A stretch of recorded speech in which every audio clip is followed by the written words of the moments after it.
If you've been following the news, you'll know that the city is grappling with the issue of how and where to shelter thousands of newly arrived asylum seekers and their families, even going so far as to propose rolling back New York's right to shelter law to avoid its responsibilities. Today, we're joined by Daniel Parra, a reporter and editor at City Limits, who's tracked the migrant shelter crisis from the perspective of both the city, but most importantly, the migrants themselves. Daniel, thank you so much for joining us. Thank you. So, over the past year or so, we've seen the city's strategy for housing migrants change pretty quickly and sometimes drastically from shelters to hotels to tents, all the while uprooting families in the process. What's your take on how the city's strategy is evolving? Yes, I will say that during this past year, we have seen like three phases. The first one was a super welcoming phase in which the mayor and commissioners and volunteers, mutual aid groups, all were at Port Authority welcoming migrants. Basically, I think that was the welcoming phase. After that was a phase of concern. Everything changed after a few months. The mayor decided to create this new way of housing migrants, basically in tents, big tents. And this concept of humanitarian emergency response and relief center was created. That's the HERCS, what is called now the HERCS. And now we are in a phase of what I will call as a lack of guarantees. There's a push to kind of go back to this right to shelter law and try to maybe take migrants out of that guarantee. Yeah, that's been the big debate over the last couple of, definitely over the last month or so, whether migrants are subjected to New York's right to shelter law. And I know initially there was discussion about just completely, absolving New York's right, getting rid of New York's right to shelter law, but it seems to be more targeted toward migrants now. We rarely, if ever, hear from the individuals at the core of this struggle, the migrants. Um, what are you hearing about from migrants about their experiences in the shelter options that are being provided by the city? What are they saying about the process and the conditions? Yeah, it's hard to like generalize. First of all, like every time that I go to a shelter or HERC, respite center, or places where I will find migrants, all of them are super grateful to have a roof over their heads and whatever they can eat or whatever they are offered to eat. They are super grateful to have those things because they have traveled and they know that those two simple things are not easy to find in other countries that they have passed through while they were migrating to the US. So they are always super grateful. But at the same time, they recognize that there are issues in the places that they are staying. Basically, it is not the same to when you go to, for example, a hotel that was converted into an emergency shelter because they will have privacy, they will have some services in some cases, such as case managers, social workers, and sometimes nurses that kind of are ready for them and they can ask questions and go deep into their cases and get information. And also, if you go to, for example, a church or a former police academy that has been converted into what has been called respite centers, it is not the same. Conditions are totally different. In some of them, it's hard to find a shower. For example, there's a church in Astoria that didn't have a shower. So it'll depend on the place. Also, if you go now to Randall's Island, it is not the same. The services, the space, the conditions, It's not the same to staying in a hotel or a tent where you gotta sleep on cots. And for each one of them, there are specific issues or concerns. Don't go anywhere. We'll be back after these messages. Charm Bar and Restaurant is a Caribbean and American fusion restaurant located in the Park Slope area of Brooklyn, New York. Their cuisine embraces influence and inspiration from Haiti, Jamaica, Trinidad, and many other Caribbean islands. Their menu also highlights several vegan options and signature cocktails curated using the finest and freshest ingredients. This past year, Charm has been featured by Forbes, Ebony, Chase Sapphire, and Black Restaurant Week. And they sponsored Envision Freedom's office warming with a delicious selection from their menu. Dine with them at 448 Dean Street in Brooklyn, adjacent to the Barclays Center, and follow them on Instagram at CharmBarBK.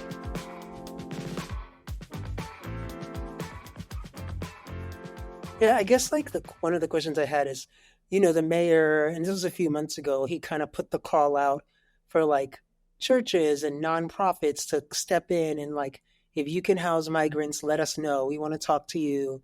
We need your help.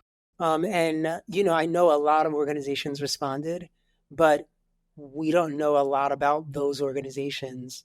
What do you know anything about the groups that are running these facilities? Because I'm imagining that's a large part of where and why there are differences. In May, we learned that the mayor was going to launch a program with 50 houses of worship. Each one of them will house a maximum of 19 migrants. And that'll be programming which those churches will only serve migrants during the night. So opens will be open around 7 p.m. and all migrants should leave next day around 7 p.m. So that program included some what they call hospitality centers that will kind of welcome people during the day from 7 a.m. to 7 p.m. And they will offer some services over there. That program, based on a hearing in September, 2 churches so far have opened and have received migrants so far. The program was announced in June. The goal was to have at least 10 churches up and running at the end of the month in July or so. But we did a follow-up in August and none of them had opened. And just based on the hearing that I was referring, we learned that only 2 churches have opened so far. So that's one program. The other program, the response was managed or handled by basically 2 big agencies. One was the Department of Homeless Services, DHS, and Department of Social Services, DSS. But that quickly moved. And then when the idea of HERCs emerged, Health and Hospitals and the Office of Emergency Management, OEM, jumped in and got involved, and they started to oversee and handle the contracts for the vendors who will provide, for example, the construction of the tent, the services for food, services for case management.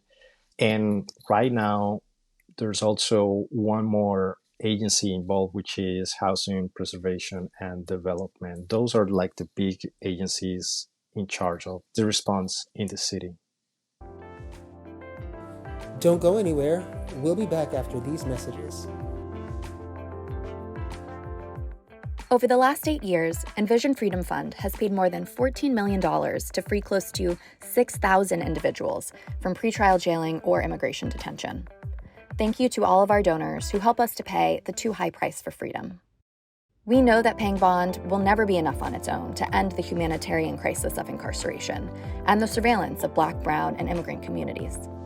That's why we also fight to dismantle the systems that harm our communities in the first place.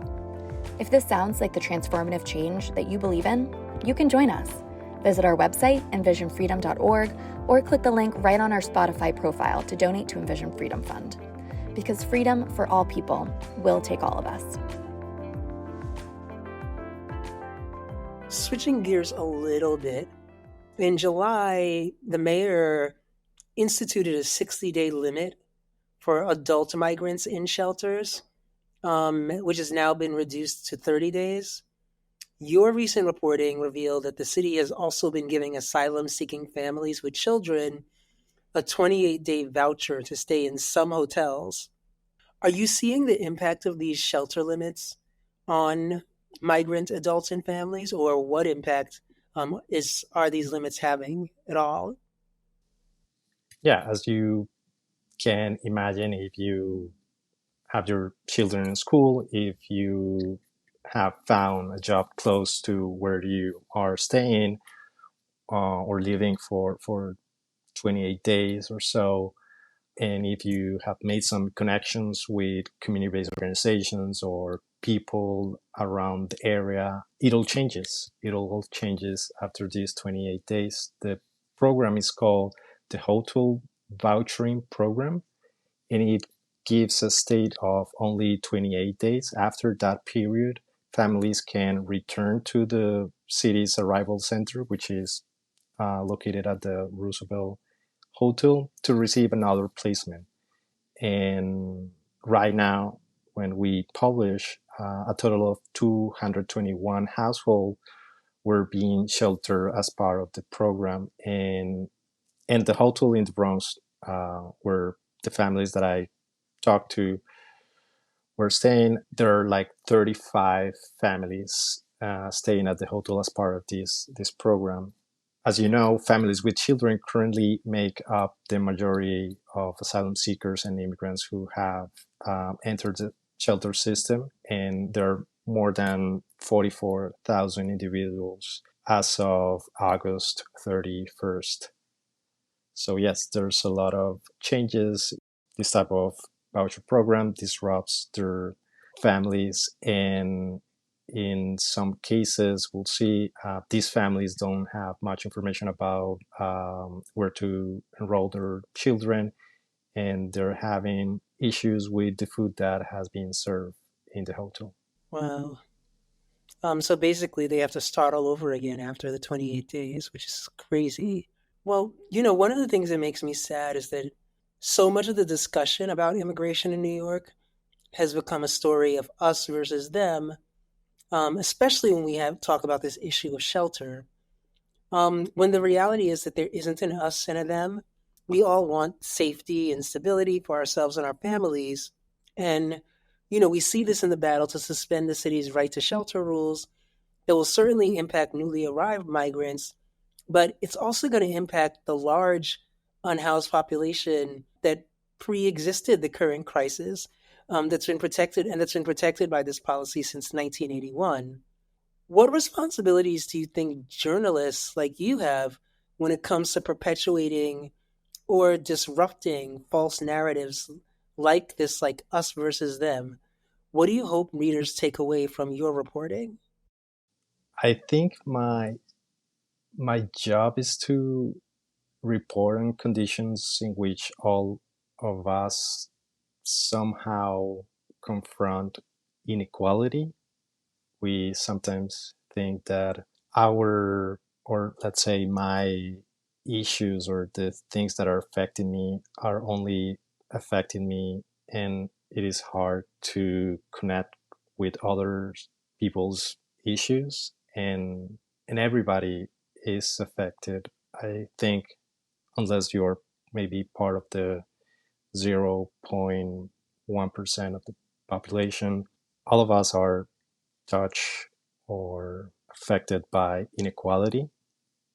And I will say that whenever we see that all of us, not just a few or those who are coming from other countries, are vulnerable to this issue of inequality or other issues such as unemployment, lack of housing, climate change, all the issues that are affecting all of us around the world, then we probably can connect with others and kind of understand the reason why others want a better future for them or their families.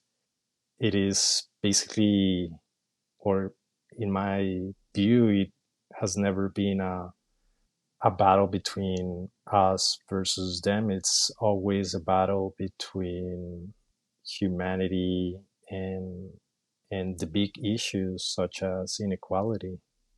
Like I think with that, like I know that we at Envision Freedom Fund and I'm me personally, we're glad that there are reporters like you to really see your job as being able to shine the light on the truth that's both good and that's ugly and that we don't like to talk about, and to give voice to individuals like the asylum seekers with children who are really absent from the current discourse.